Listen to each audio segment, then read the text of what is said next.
네, 시청자 여러분 안녕하십니까? 7월 20일 목요일 굿모닝 YTN 1부 시작합니다. 먼저 주요 뉴스 보고 오겠습니다. 경북 예천에서 폭우로 실종된 주민을 수색하다가 급류에 휩쓸린 해병대원이 심정지 상태로 발견됐습니다. 14명이 숨진 오송 지하차도 참사 원인을 밝히기 위해 내부와 함께 제방에 대한 추가 합동 감식이 오늘 진행될 예정입니다.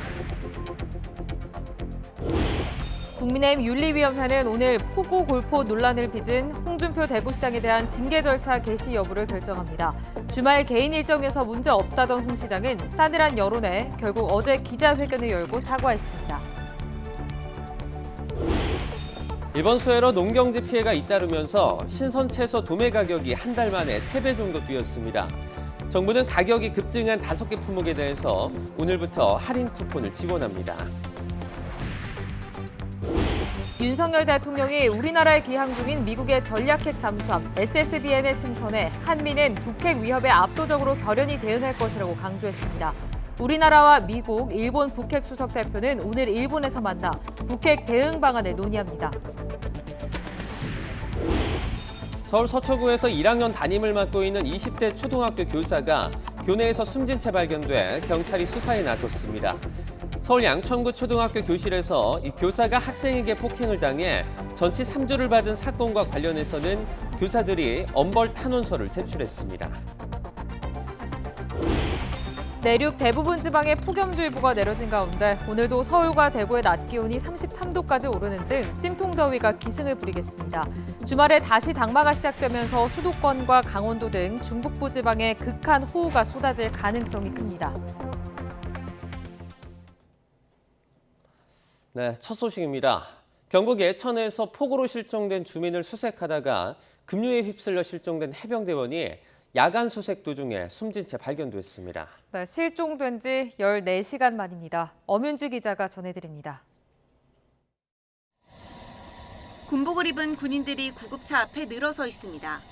곧이어 흰 천이 덮인 들것을 해병대 헬기로 옮깁니다.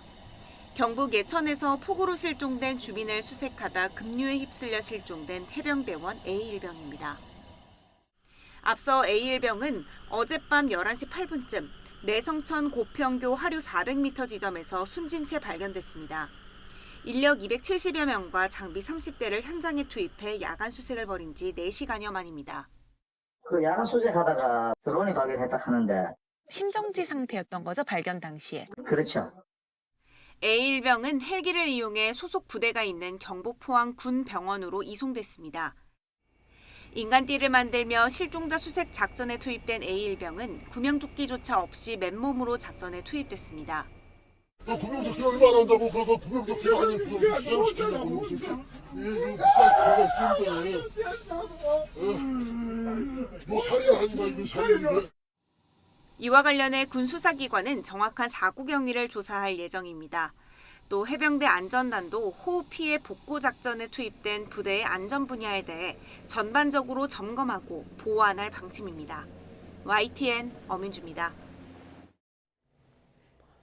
오송 지하차도에 물이 급속도로 차오르게 만든 원인으로 인근 하천에 만들어진 임시 제방이 손꼽히고 있습니다. 하천 수위가 높아졌을 때 물을 막지 못하고 힘없이 무너져 버렸는데요. 전문가 집단까지 포함된 합동 감식단이 지하차도 내부와 함께 제방에 대한 추가 감식을 오늘 진행할 예정입니다. 권준수 기자입니다. 충북 청주시 오송읍의 미호천교. 침수 사고가 발생한 궁평 2 지하차도와 500m 떨어진 이곳엔 흙부대로 만든 임시 하천 제방이 있습니다. 겹겹이 쌓아 어느 정도 높이가 있어 보이지만 이 제방은 환경부가 정한 홍수 수용 범위에 도달하지 못한 것으로 추정됩니다. 제 위로 보이시는 것처럼 다리 철골 사이에 엉켜있는 지푸라기들이 사고 당시 얼마나 하천이 높이 범람했는지 알 수 있게 해줍니다. 이에 경찰은 기존 제방을 허물고 임시 제방을 만든 행정중심복합도시 건설청, 행복청을 수사 대상에 올려놨습니다. 부실 공사가 있었던 건 아닌지 들여다보겠다는 겁니다. 제방 설치가 적정했는지 높이라든지 안에가 견고했는지 그래서 이 수압을 다 이겨낼 수 있었는지 뭐 이런 것을 살펴보는 거죠. 임시로 만든 제방이다 보니 물이 사이사이 흘러나가지 않도록 하는 점착력도 약한 데다가 시공 설계도보다 실제 높이가 한참 못 미쳤다는 지적도 나옵니다. 자루에다가 흙을 500kg 내지 1톤 정도 넣어가지고 밑바닥에서부터 저 위에 물보다 더 높게, 계획 홍수위보다도 더 높게 설치해야 되거든. 그렇게 높이 안 했다고요. 이번 침수 사고에서 지하차도 내부 현장에 있는 배수 펌프 시설이 잘 작동했는지도 관건입니다. 빗물과 하천에서 흘러내려온 흙탕물이 단 몇 분 만에 지하차도를 가득 채워 인명피해를 키웠기 때문입니다. 이번 합동 감식에는 경찰과 국립과학수사연구원 그리고 도로건설 전문가 집단이 참여해 지하차도의 설계 구조부터 전반적으로 살필 예정입니다. 아울러 지난 일요일 오전에 1차 감식한 미호천교 임시제방에 대해서도 추가 합동 감식을 진행해 하천 범람 상황을 재구성하기로 했습니다. YTN 권준수입니다. 충북 오송 지하차도 참사의 희생자 유족들과 시민단체가 충북도지사와 청주시장, 행정중심 복합도시 건설청장을 중대재해처벌법 위반 혐의로 경찰에 고발했습니다. 중대한 관리상의 결함이 있었는지 아닌지가 쟁점이 될 걸로 보입니다. 나현우 기자입니다. 충북경찰청 정문 앞에 오송 지하차도 희생자 유족들과 지역 시민단체 회원들이 모였습니다. 충북도지사와 청주시장, 행정중심 복합도시 건설청장이 중대재해처벌법을 위반했다며 경찰에 고발하기 위해서입니다. 충북경찰청은 엄중 수사하여 참사의 진상을 규명하고 책임자를 처벌하라. 희생자 유족들은 이번 참사와 관련해 어디서도 제대로 된 설명을 해준 곳이 없다며 철저한 진상규명을 요구했습니다. 거의 다 지금 공통적인 의견들은 다 인자라고 생각을 하고 계시고요. 인자란 이유라기보다는 충분한 시간적 여유나 원인이 있어도 불구하고 통제를 못한 부분은 지자체나 시민단체는 어느 한 기관도 책임을 지려 하지 않고 서로에게 책임을 떠넘기고 있다고 비난했습니다. 또 여러 차례 위험을 통보받았음에도 청주시와 충청북도가 별다른 조치를 하지 않았다고 강조했습니다. 책임 있는 유관기관의 담당자들은 책임을 떠넘겼습니다. 그 책임 떠넘기가 사실이 아님이 조금씩 밝혀지고 있습니다. 유족과 시민단체가 지자체장 등을 중대재해처벌법 위반 혐의로 고발함에 따라 경찰도 법리 검토에 들어갔습니다. 쟁점은 중대한 관리상의 결함이 있었는지가 될 것으로 보입니다. 중대시민재해란 지하차도와 같은 공중이용시설 관리 결함으로 한 명이 숨지는 등 중대재해가 발생하면 경영책임자와 공무원 등을 처벌하도록 한 것으로 1년 이상의 징역 또는 10억 원 이하의 벌금에 처할 수 있습니다. 중대시민재해조항은 지난해부터 시행되고 있지만 지자체장이 처벌된 사례는 아직 한 번도 없었습니다. 오송 지하차도 참사가 처음으로 중대시민재해 처벌 사례가 될지 수사 향방에 관심이 쏠리고 있습니다. YTN 나인호입니다. 충청권에 내린 폭우로 인명피해도 잇따랐지만 농작물 피해도 심각합니다. 이번 폭우로 충남 지역에서만 농경지 만여 헥타르가 침수 피해를 입은 것으로 추산되는데요. 한 해 농사를 접을 처지에 놓인 농민들은 어떻게 살아갈지 막막하기만 합니다. 김태원 기자가 찾아가 봤습니다. 푹푹 찌는 한여름 비닐하우스에서 남성이 수박을 한가운데로 던져넣습니다. 무르고 터져서 팔지 못하는 것을 버리기 위해 모아놓고 썩히는 겁니다. 어느새 얼굴이 땀으로 범벅이 됐고 입에서는 한숨만 나옵니다. 지난 폭우로 비닐하우스가 온통 물에 잠기면서 다 자란 수박들이 죽어버렸습니다. 출하를 코앞에 둔 여름 수박을 모두 버리는 농부의 마음은 미어집니다. 새로운 농사를 못 져요. 땅이 다 푹푹 들어가지고 말리려면 한 달은 말려야 돼. 지금 걱정해요. 이게 먹고 살기도 어렵네요. 침수된 이곳 비닐하우스 바닥은 마치 갯벌처럼 변해서 이렇게 발을 내딛기가 힘들 정도입니다. 단단했던 수박도 물에 젖어 썩으면서 이렇게 손으로 잡으면 금세 문드러져 버립니다.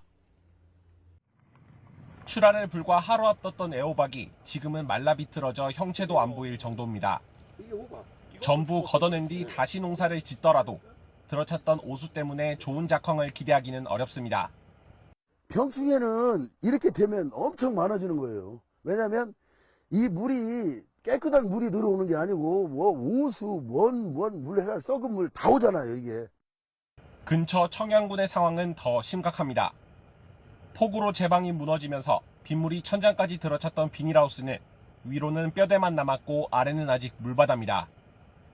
한 농민은 인근 축사에서 죽은 가축이 빗물에 실려 자신의 멜론밭까지 굴러들어왔다며 군청 관계자에게 하소연합니다.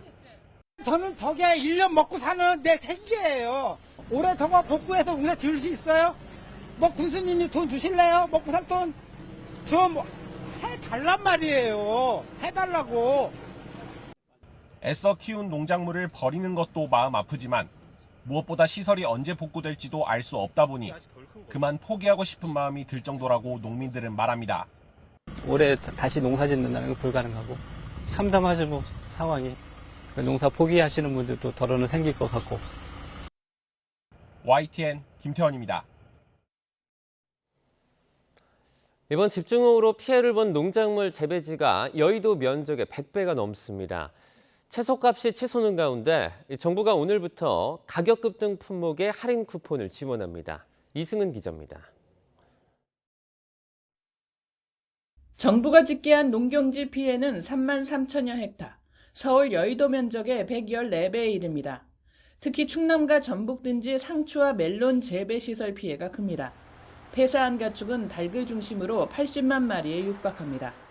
최근 상추를 비롯한 신선 채소 도매 가격은 한 달 만에 3배 정도 뛰었는데 얼갈이 배추의 경우 하루 만에 10%나 뛰었습니다. 민생경제 최우선 목표를 물가 안정에 둔 정부는 비상에 걸렸습니다. 일단 상추와 깻잎, 양파, 닭고기 등 가격이 급등한 5개 품목에 대해 할인 쿠폰을 지원합니다. 닭고기는 다음 달까지 3만 톤 수입 물량의 관세를 낮추고 병아리를 얻기 위한 달걀도 수입합니다. 상당 기간 가격 상승이 전망되는 상추 등에 대하여는 소비자 부담 완화를 위해 할인을 지원하는 등 여름철 농축산물 물가 안정을 위해 최선을 다하겠습니다. 육개는 피해 규모가 전체 사용 마리수 대비 0.6% 수준이나 앞으로의 상황을 지켜볼 필요가 있습니다.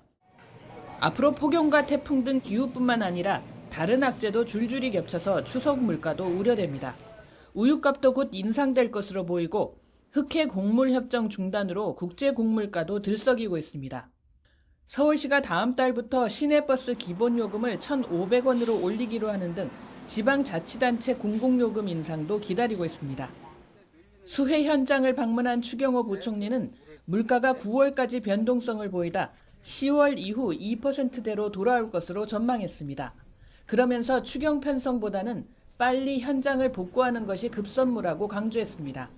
피해 복구 또 그분들에 대한 지원을 위한 그런 예산은 현재 정부에서 상당 규모로 갖고 있기 때문에 그걸 통해서 신속히 현장의 수요 필요에 맞게 저희들이 지원해 나가는 데 문제가 없다. 하지만 국제유가도 오펙 감산 효과와 중국 수요 회복, 이상기후로 상향 압력을 받고 있어 물가 관리가 쉽지 않을 전망입니다. YTN 이승은입니다. 하천 정비가 제대로 안 돼 폭우 피해를 더 키웠다는 지적이 제기되는 가운데 윤석열 대통령이 환경부 장관에게 물 관리를 제대로 하라고 경고한 것으로 전해졌습니다. 문재인 정부 때 치수 업무가 국토부에서 환경부로 이관된 걸 겨냥했다는 해석도 나왔는데 물 관리 주체가 도마 위에 오른 모양새입니다. 박광렬 기자입니다. 한화진 환경부 장관을 향한 윤석열 대통령의 경고성 발언은 수해 상황을 점검하는 비공개 국무회의에서 나왔습니다. 환경도 중요하지만 국민의 생명과 안전이 더 소중하다는 취지의 지적이 쏟아진 것으로 알려졌습니다. 지난 정부에서 환경 보호를 앞세워 하천 준설 등을 하지 않은 게 문제라고 꼬집은 겁니다. 문재인 정부가 물관리 일원화를 명분으로 국토부가 맡고 있던 치수 업무를 환경부로 넘긴 걸 비판한 거란 분석이 나왔습니다. 여당도 윤 대통령의 이 같은 문제인식에 힘을 실었습니다. 환경부가 주요 하천의 물관리 업무 전반을 담당할 역량이 되는지 의문스럽다며 치수 업무의 국토부 제2관 추진 방침을 시사했습니다. 이번 폭우 사태를 겪으면서 그 많은 의문이 현실로 드러나고 있는 것이라는 생각을 하지 않을 수가 없습니다. 이 점에 대한 문제점의 보완이 절실하다고 하겠습니다. 한 발 더 나가 지류와 지천 정비 등 이른바 포스트 4대강 사업의 필요성도 강조했습니다. 민주당은 발끈했습니다. 4대강 사업은 홍수 방지에 큰 역할을 하지 못한다며 이명박 정부 출신 인사들의 재탕, 삼탕 주장이라고 깎아내렸습니다. 호우 피해 재발을 막지 못한 실책을 전임 정부 탓으로 돌린다며 날을 세웠습니다. 수해 재난마저 정쟁 수단으로 삼으며 오로지 토건 세력을 앞세워 진행했던 이명박 정부의 4대강 사업을 정당화와 재추진에만 골몰아하고 있다. 전임 문재인 정부의 물관리 일원화 원칙을 걷어들일 생각이 없다는 점도 분명히 했습니다. 환경부는 다시 수질 관리만 맡고 수자원 확보와 치수 업무는 국토부로 넘겨야 한다는 게 여권의 판단입니다. 하지만 여소야대 전국에서 야당의 반발을 뚫고 정부조직법을 개정하는 건 쉽지 않을 거란 전망이 많습니다. YTN 박광렬입니다. 국민의힘은 이권 카르텔 보조금을 폐지해 수해 예산으로 써야 한다는 윤석열 대통령의 발언에 대해 대단히 상식적이고 올바른 지적이라며 야권의 비판을 적극 엄호하고 나섰습니다. 윤재욱 원내대표는 어제 원내대책회의에서 윤 대통령의 발언은 혈세로 이권을 배불리고 끼리끼리 나눠 먹는 보조금을 재난으로 고통받는 국민의 눈물을 닦는 데 써야 한다는 취지라며 이같이 말했습니다. 이에 더불어민주당 이재명 대표는 이권 부패 카르텔 보조금을 폐지해 수해복구 재원으로 사용하겠다는 윤석열 대통령의 발언에 대해서 재난지원과는 아무 연관성이 없는 이야기라며 좀 더 신중했으면 어땠을까 하는 아쉬움이 남는다고 말했습니다. 이 대표는 어제 경북 예천 산사태 피해 현장을 찾은 뒤에 기자들과 만나 이권 카르텔이 있다면 그 자체를 정리할 필요가 당연히 있다면서도 이같이 밝혔습니다. 홍준표 대구시장이 전국에서 수해가 발생했을 때 골프를 친 것과 관련해 사과했습니다. 수해가 우려되는 상황에서 부적절했다는 지적을 겸허하게 받아들인다고 말한 뒤 허리를 숙였는데요. 홍 시장의 기자회견 직접 들어보시죠. 주말 일정이고 재난 대응 매뉴얼에는 위배되는 일이 없었습니다. 그러나 전국적으로 수해가 우려되는 상황에서 부적절했다는 지적은 겸허하게 받아들입니다. 또한 원칙과 사실관계를 바탕으로 당시 상황을 설명하는 과정에서 국민 정서를 충분히 고려하지 못한 점도 송구스럽게 생각합니다. 수해로 상처 입은 국민과 당원 동지 여러분들에게 진심으로 사과드리고 심려를 끼쳐드린 점에 대해서 다시 한번 사과 말씀드립니다. 국민의힘 윤리위원회는 포구 골프 논란과 관련해 홍준표 대구시장에 대한 징계 절차 개시 여부를 결정합니다. 황정근 위원장을 비롯한 국민의힘 윤리위원들은 오늘 오후 4시 반부터 서울 여의도 중앙당사에 모여 지난번 회의에서 결정한 대로 홍 시장 관련 안건을 상정해 논의합니다. 윤리위가 징계 절차를 개시한다면 홍 시장의 소명을 거쳐 이후 회의에서 제명과 탈당 권유, 당원권 정지, 경고 중에서 징계 수위가 결정됩니다. 국회 상임위 회의 도중 가상화폐를 거래하는 등 이른바 코인 논란으로 국회 윤리특별위원회에 제소된 무소속 김남국 의원에 대한 징계 수위 윤곽이 오늘 드러날 것으로 보입니다. 국회 윤리특위 소속 윤리심사자문위는 오늘 오후 회의를 열고 김 의원의 징계 수위를 결정할 예정입니다. 자문위가 징계 수위를 정하면 윤리특위는 이를 바탕으로 회의를 거쳐 징계안을 만들고 본회의에 올려 최종 표결 절차를 밟게 됩니다.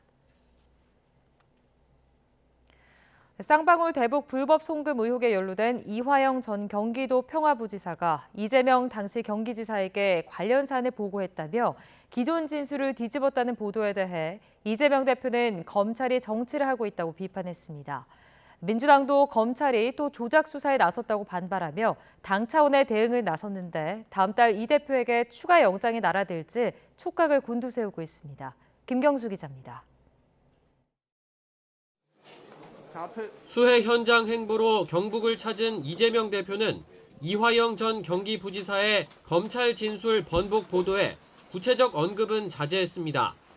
하지만 검찰 수사를 향한 불만은 숨기지 않았습니다.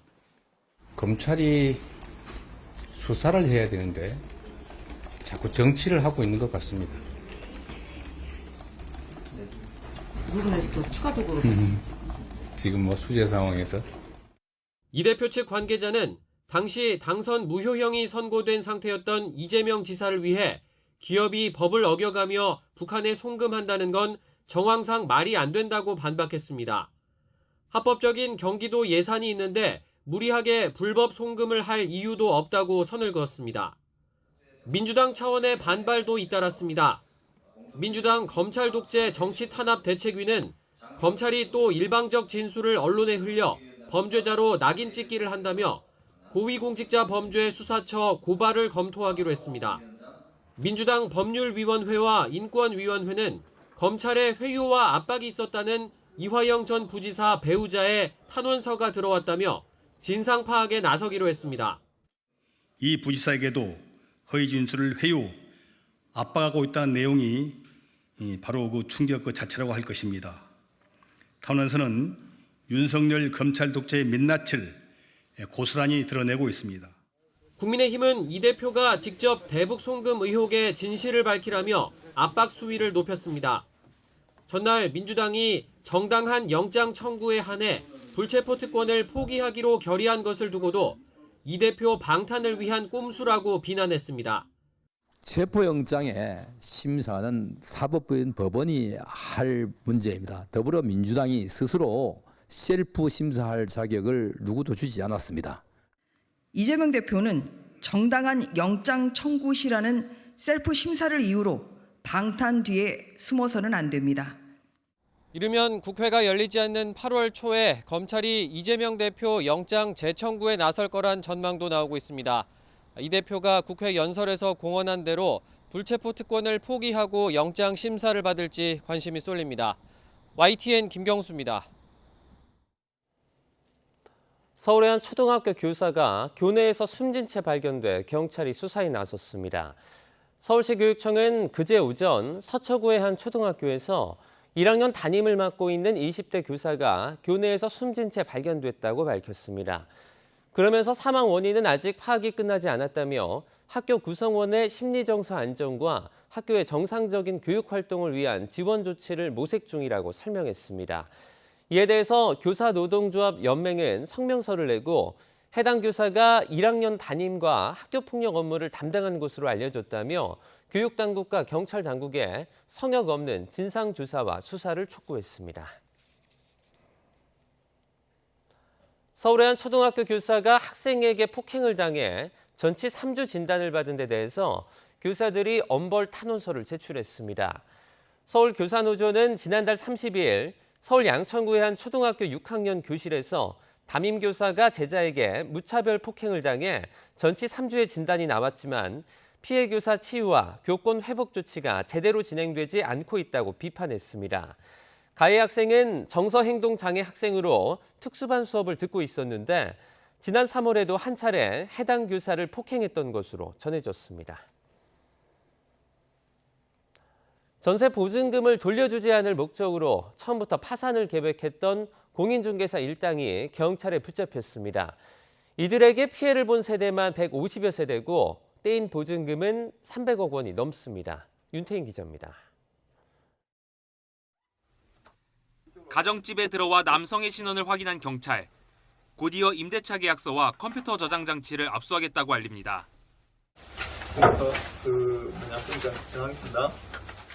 이렇게 체포된 전세 사기 일당의 총책 30대 A씨의 직업은 공인중개사. 부동산 전문가인 만큼 범행 수법은 치밀했습니다.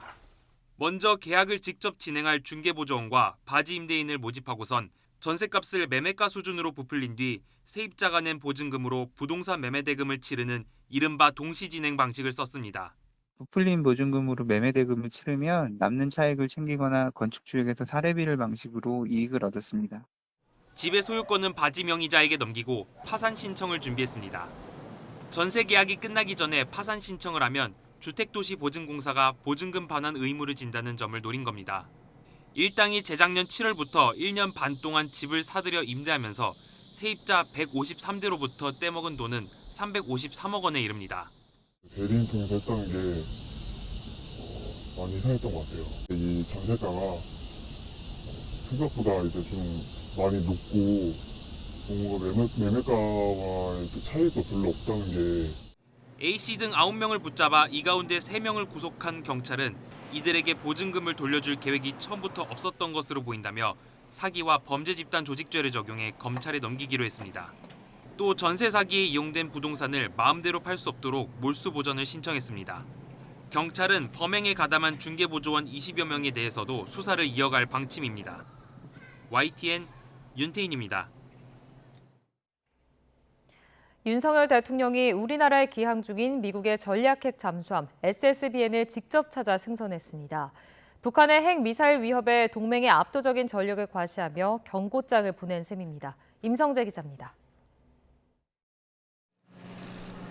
윤석열 대통령 부부가 42년 만에 우리나라에 기항한 미국의 전략 핵 잠수함 SSBN 켄터키함 위에 올랐습니다.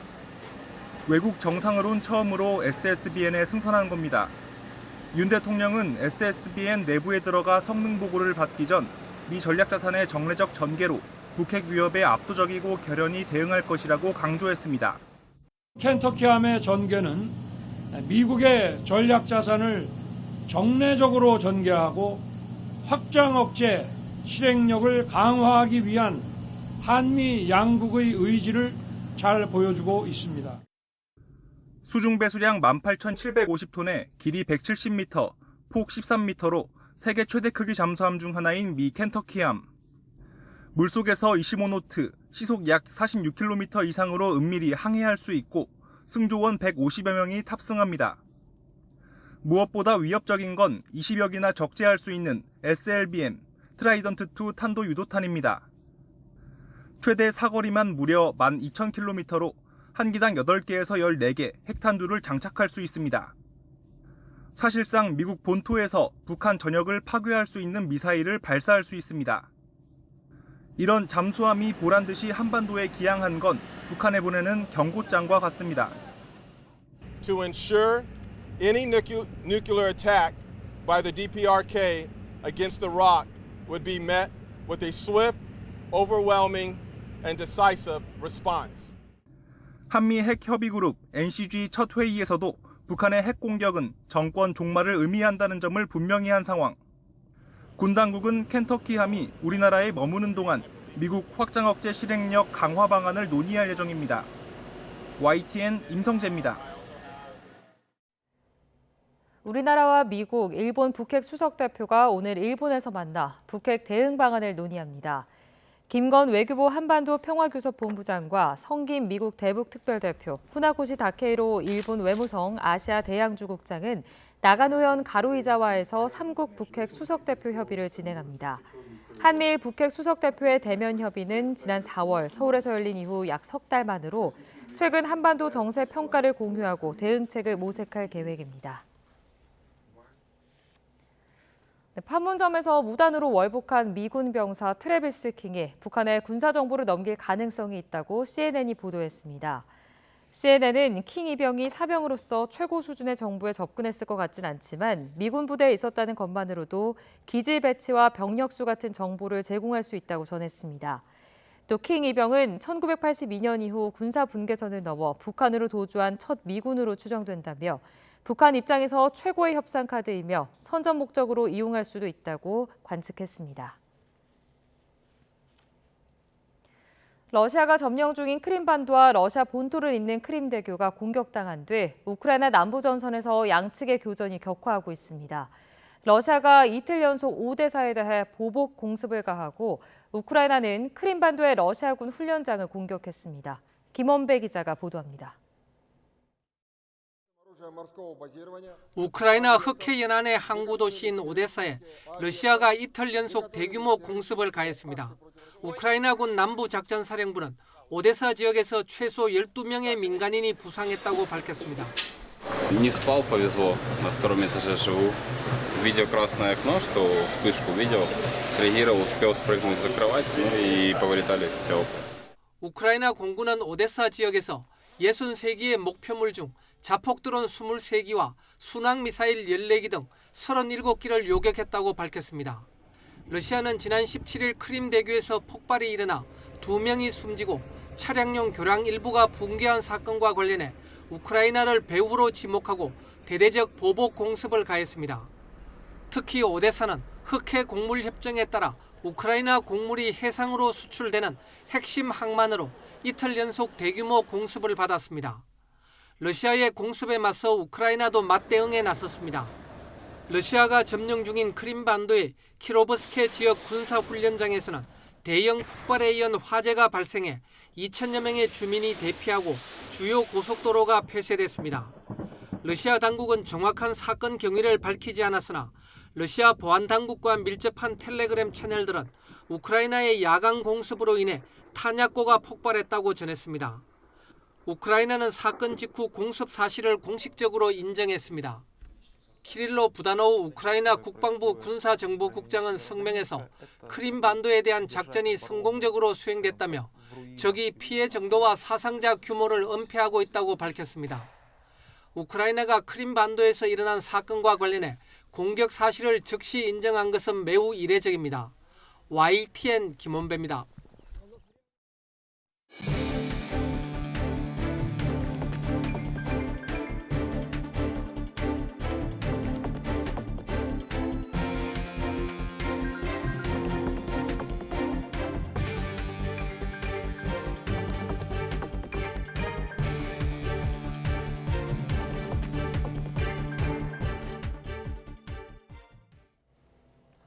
경북 예천 내성천에서 집중호우 산사태 실종자를 수색하다 급류에 휩쓸려 실종됐던 해병대원이 야간 수색 도중에 숨진 채 발견됐습니다. 해병대 사령부는 소방당국에 어젯밤 11시 10분쯤 실종 지점으로부터 5.8km 떨어진 경북 예천군 내성천 고평교 하류 400m 지점에서 A1병을 발견했고 해병대 마리논 헬기로 포항의 군병원으로 후송했다고 밝혔습니다. 이어서 군 수사기관은 사고 경위에 대해서 조사할 예정이며 해병대 안전단은 호우 피해 복구 작전에 투입된 부대의 안전 분야에 대해서 전반적으로 점검을 하고 보완 중에 있다고 설명했습니다.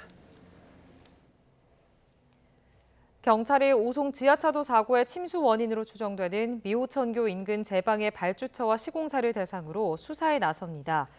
충북경찰청은 어제 임시 제방에 대한 1차 합동 감식을 통해 제방 설치가 적정했는지 수압을 이겨낼 수 있을 정도로 안쪽은 견고했는지 들여다보고 있다고 밝혔습니다. 그러면서 해당 공사를 담당한 행정중심 복합도시건설청이 설계대로 임시 제방을 쌓은 게 맞는지 추가 조사에 나설 것이라고 덧붙였습니다. 경찰은 사고가 발생한 궁평 2 지하차도에 대한 합동 감식도 오늘 시작할 예정인 가운데 현재 진흙 등 토사를 제거하는 작업이 진행 중입니다.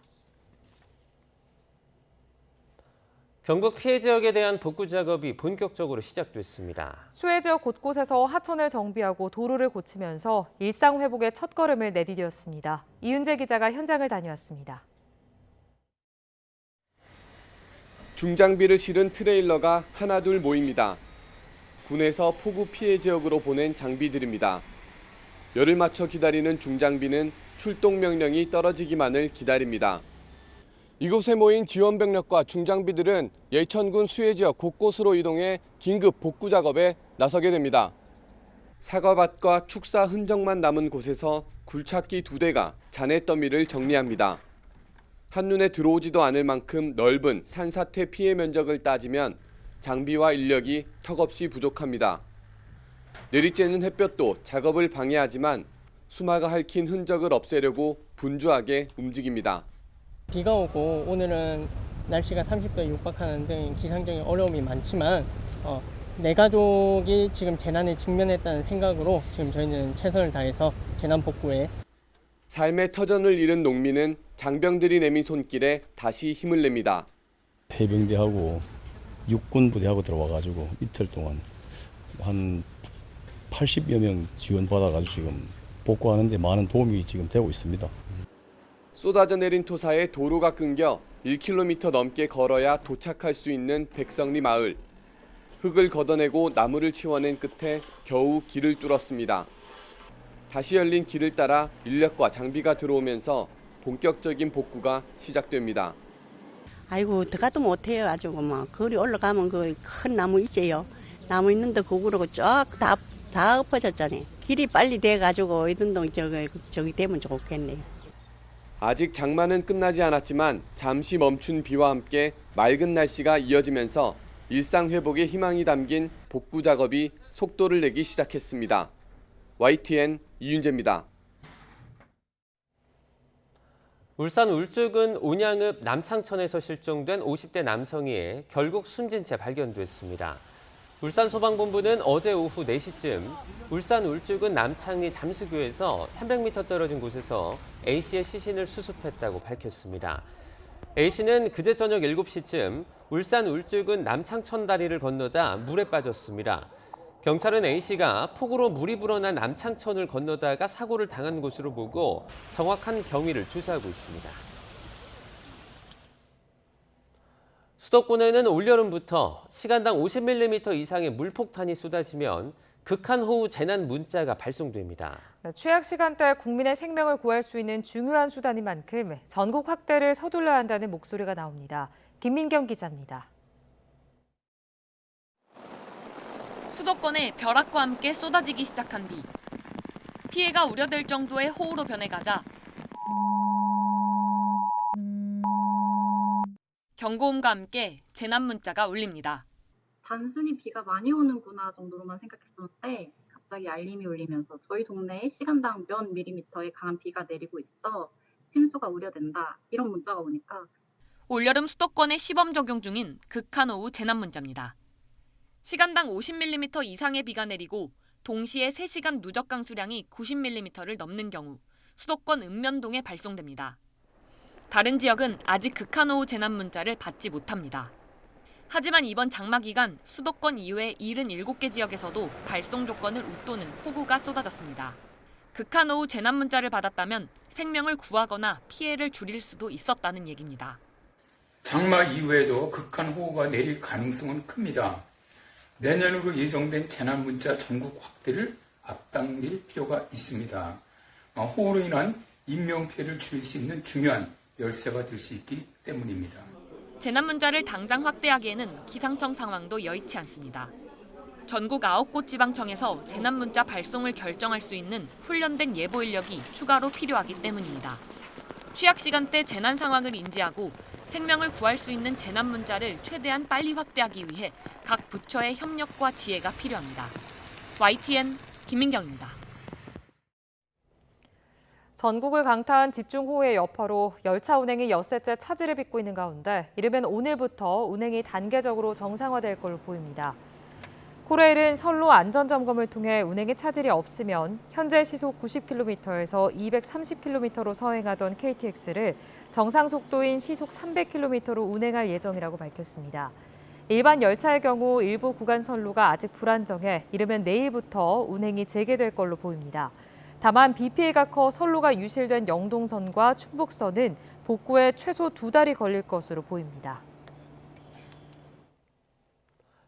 이권 카르텔에 대한 보조금을 폐지하고 그 재원을 수해복구에 투입해야 한다는 윤석열 대통령의 발언을 놓고 정치권이 날선 공방을 벌이고 있습니다. 혈세 낭비를 막자는 상식적인 발언이란 여당의 엄호에 야당은 이권 카르텔 때문에 폭우 피해가 났다는 거냐며 강하게 반박했습니다. 박기광 기자입니다. 더불어민주당은 이권 부패 카르텔에 대한 보조금을 전부 폐지하겠다는 윤석열 대통령의 언급은 한마디로 황당무계하다고 날을 세웠습니다. 수해와 아무 관련 없는 얘기를 불쑥 꺼내들었다는 겁니다. 재난 지원을 방안을 찾겠다. 이거는 아무 연관성이 없는 얘기인데 신중했으면 어땠을까 좀 아쉬움이 남습니다. 특히 기획재정부와 행정안전부에는 재난 때 사용하기 위해 각각 2조 8천억 원, 1조 원 규모의 재원이 준비돼 있다고 꼬집었습니다. 예산은 대통령의 호주머니 쌈짓돈이 아닌 만큼 정해진 법과 절차에 따라야 한다고 강조했습니다. 국가 예산이 대통령 호주머니 쌈짓돈이 아닙니다.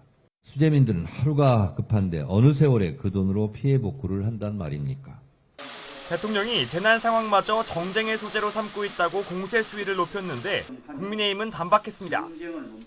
혈세로 이권을 나눠먹는 걸 막아 재난으로 고통받는 국민의 고충을 덜어주자는 상식적인 지적이 뭐가 문제냐는 겁니다.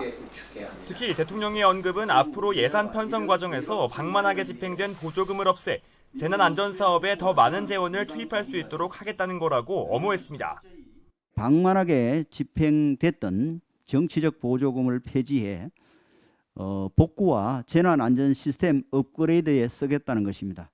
이에 반대할 이유도 명분도 없다는 것을 한 발 더 나가 지금은 정치적 공방보다는 신속한 피해 복구와 지원에 모두 힘을 쏟을 때라고 역공을 폈습니다. 오히려 민주당이 재난의 정치화에 골몰하고 있다고 비판했습니다. 국가적 재난을 이용하고 국민적 상처에 소금 뿌리는 재난의 정치화도 이제 멈추기 바랍니다. 협치가 최고의 혁신입니다. 다만 비우개를 중심으로 여권 일각에서도 수해 복구와 이권 카르텔을 연결지은 윤 대통령의 발언이 부적절했다는 지적이 나오고 있습니다. 수해 복구 재원을 둘러싼 정치권 신경전이 한동안 계속될 것으로 보입니다.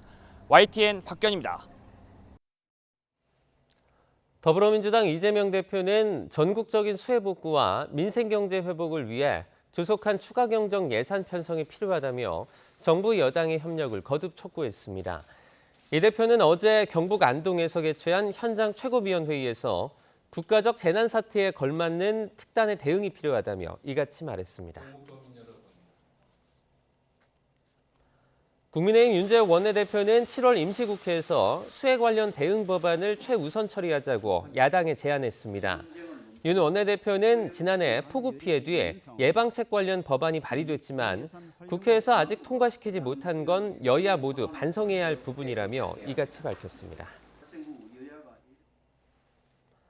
신용점수가 높아도 은행의 신용대출 문턱을 넘기가 한층 어려워졌습니다. 연체율이 오르면서 은행들이 심사를 강화하는 등 건전성 관리에 비상이 걸렸기 때문입니다. 김지성 기자입니다. 유동성 위기로 돈 구하기 어려웠던 지난해 11월 5대 시중은행에서 신용대출을 받은 사람들의 평균 신용점수는 899.4였습니다. 이 점수가 지난 5월 922.6으로 20점 넘게 뛰었습니다. 신용이 900점이 넘어도 돈을 못 빌리거나 높은 금리를 적용받아야 하는 겁니다. 새마을금고 사태 때문에 뱅크런 우려도 좀 커지고 있고 점수로 치면 한 2등급, 신용등급 3등급도 대출 이율을 높이거나 아니면 좀 안 해주려고 문턱을 좀 높이는 것 같습니다.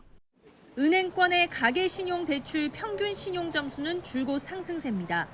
정책 금융상품 취급이 늘며 잠깐 내려오나 싶었는데 최근 연체율이 오르자 은행이 보수적인 대출 기조로 돌아선 겁니다.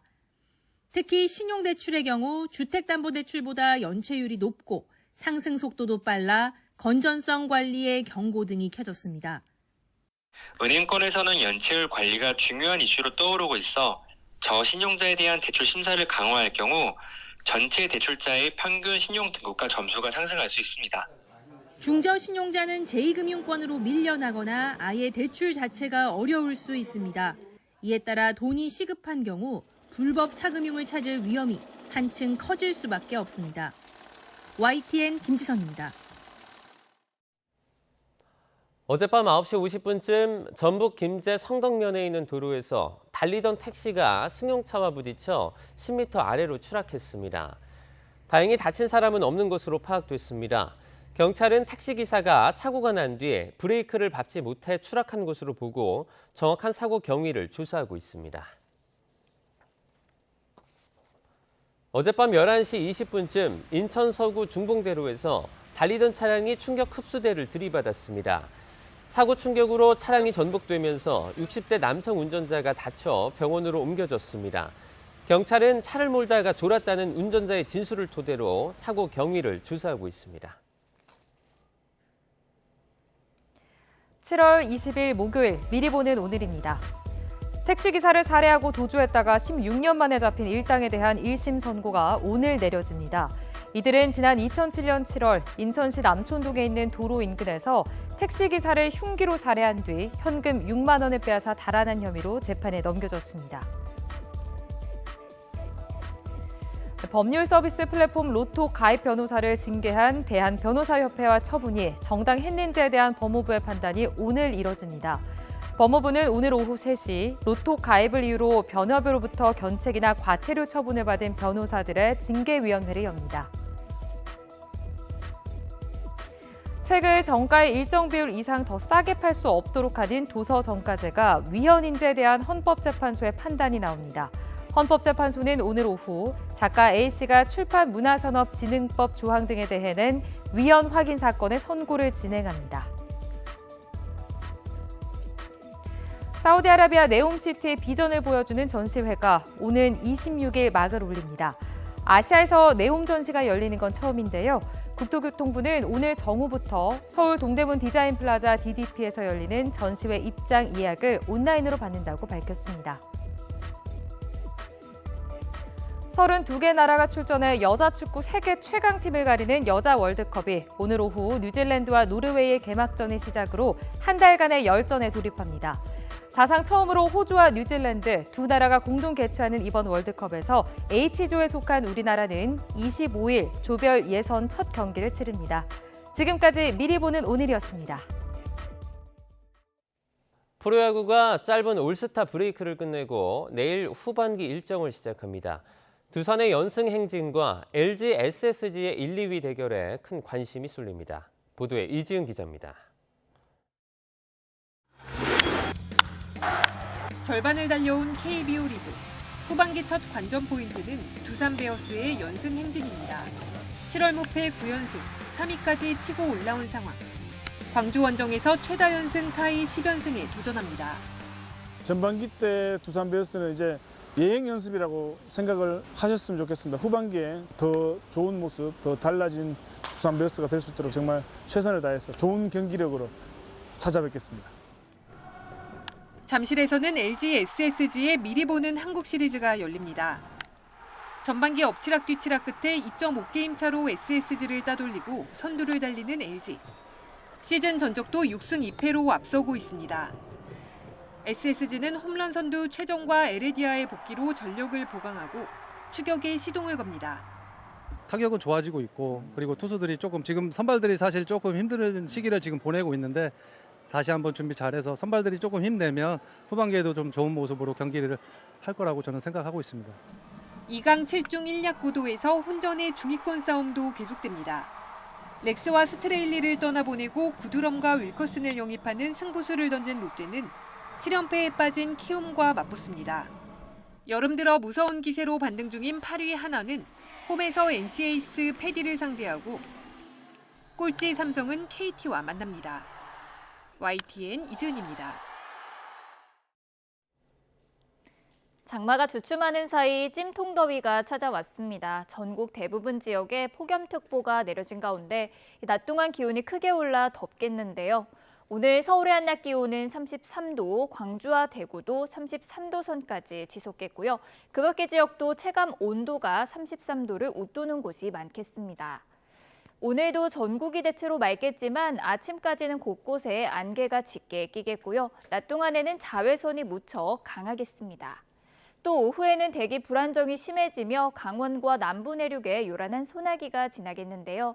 비의 양은 5에서 40mm 정도로 돌풍과 벼락을 동반하기도 하겠습니다.